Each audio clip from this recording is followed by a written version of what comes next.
styles and methods of teaching. So what this Forbes article was talking about is because of liberal arts being taught in places like Asia, liberal arts and Western theories of thought are being spread into places that it would not be spread into if it weren't for liberal arts. So liberal arts have accounted for more globalization within our world.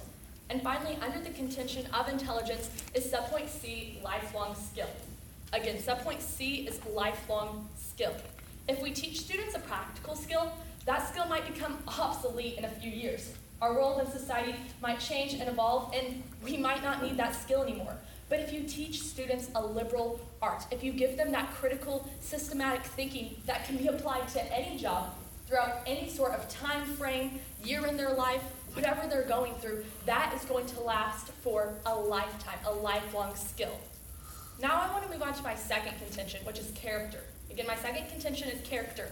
And under this, I have two subpoints showing how the liberal arts will really produce better character within these students. The first is exposure. Again, the first subpoint A is exposure.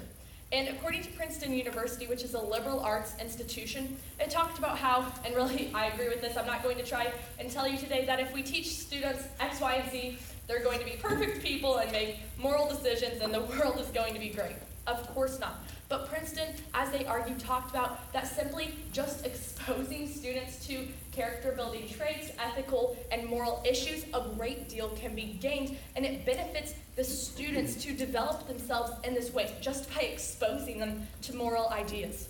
Then my subpoint B is impact. Again, my subpoint B is impact. And I just want to reference back to the same article where Princeton talked about the impact of simply exposing students to these ideals. It said it develops their capacity to identify, to analyze ethical issues, to understand these issues are important, even when there are no answers, to recognize that we can learn from our disagreements. So there's great impact just by simply exposing students to these moral and ethical dilemmas. So just to review on the logic of my case, today we're striving, of course, for societal benefit, but the specific way we're going to achieve this benefit is through the personal development of the student. If you choose to value liberal arts, if that's what you emphasize with informal education, we'll find intelligence and character developed within these students, thereby promoting and in the end producing personal development. Thank you.